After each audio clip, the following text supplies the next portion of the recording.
नमस्कार. पुणे महानगरपालिकेमध्ये समाविष्ट झालेल्या 32 गावांच्या टॅक्सचा प्रश्न अद्यापही सुटताना दिसत नाहीये. या पार्श्वभूमीवर पुन्हा एकदा या 32 गावांमधील शिवने, उत्तमनगर, खडकवासला, कोंडवळ, दायरी या भागातील नागरिकांनी पुन्हा एकदा रहिवाशांनी या भागात बैठक घेऊन पुन्हा एकदा हे टॅक्स माफ व्हावा किंवा ते कमी करावा याच्यासाठी आज बैठक झालेली आहे. राहुल भाऊ, काय सांगाल? आज एकूणच बैठक घेतली तुम्ही, काय पार्श्वभूमी होती त्याची आणि एकूणच काय संकल्पना, काय चर्चा? आता अजून अशा किती बैठका घ्यायच्या? आमची तळपायची आग आता मस्त जायला लागलेली आहे. स्पष्ट आदेश होता की ग्रामपंचायतच्या धर्तीवर दुपटीने कराची आकारणी करा आणि त्याला स्टे देखील आहे सक्त वसुलीला. मला हेच कळत नाही की महापालिका खोडसाळपणा करते. जाणीवपूर्वक स्पष्ट आदेश असताना 450 या कलमाखालचा आदेश असताना सुद्धा त्या आदेशाची अंमलबजावणी महापालिकेने आजपर्यंत का केलेली नाहीये? या भागातल्या लोकांना सातत्यानं टॅक्सच्या प्रचंड भडीमाराला सामोरं जावं लागत आहे. त्यांनी काही बातम्या अशा लावलेल्या आहेत की हा धनदांडग्यांचा हा आंदोलन आहे, हे धनदांडग्याची मागणी आहे. असं अजिबात नाही. ही मागणी सर्वसामान्यापासून सगळ्यांचीच मागणी आहे की हा टॅक्स कमी झाला पाहिजे. या 32 गावांमध्ये कोणताही विकास नाही, कोणत्याही सुविधा नाही. टॅक्स मात्र तुम्ही आम्हाला लक्ष्मी रोडचा लावलेला आहे. त्यामुळे अशा प्रकारचा हा जो जिजिया कर आमच्यावर लादलाय ते गेला पाहिजे. आमचे आंदोलन गेल्या 2 वर्षापासून सुरू आहे. आम्हाला वाटलं होतं नजीकच्या काळामध्ये आता याचं काहीतरी अंमलबजावणी सुरू होईल, पण आज सगळ्यात अंमलबजावणी झालेली नाहीये. यासाठी आमची ही बैठक होती. येणाऱ्या 25 नोव्हेंबरला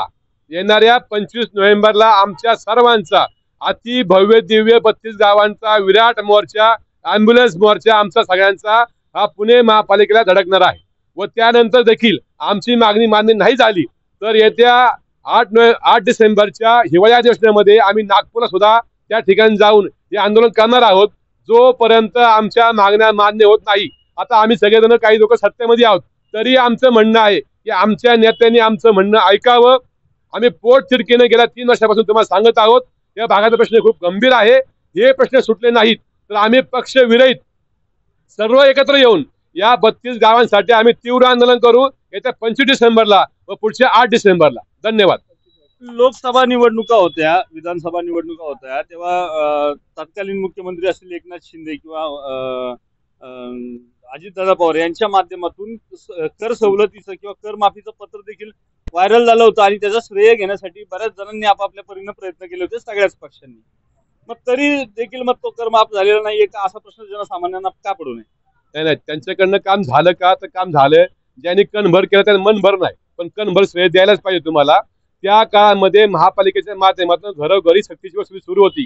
अगदी दवाखान्यामधनं पेशंट बाहेर काढून त्यांनी लॉक लावले माझ्यासमोर. त्यामुळे सक्तीची वसुली आता बंद झाली. ती सक्तीची वसुली पालकमंत्र्यांनी स्टे आणून ती बंद केली. ते आपल्या सगळ्यांवरती आता उपकार झाले की आपल्या कोणी वसुली करत नाहीत. आणि दुसरे उपकार केले तत्कालीन मुख्यमंत्री एकनाथ शिंदेनी. हे नाकारता येणार नाही.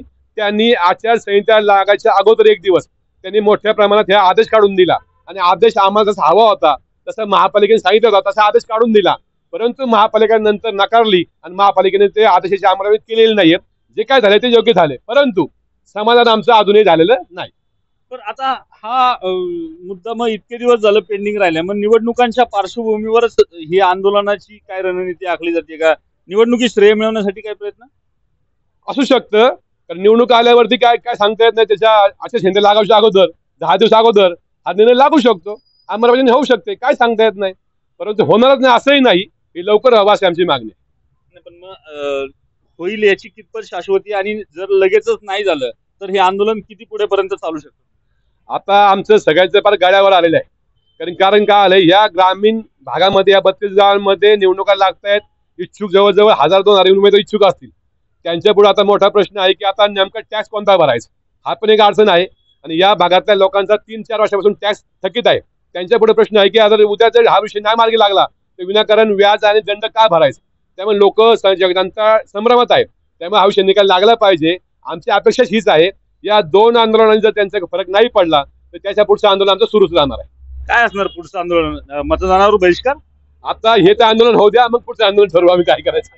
म्हणजे एकूणच आता आंदोलन पुढचं माहित नाही, मात्र 2 आंदोलनांमध्ये जर यश आलं नाही तर ते पुढचं आंदोलन आणखी तीव्र असेल आणि ते निकाली काढायला लागणार असं काही चिन्ह एकूणच या ग्रामस्थांच्या बोलण्यावरून दिसते. त्यामुळे सरकारने हा विषय नक्कीच गांभीर्याने घ्यायला पाहिजे, अन्यथा पुढची निवडणूक अवघड होईल हे मात्र नक्की.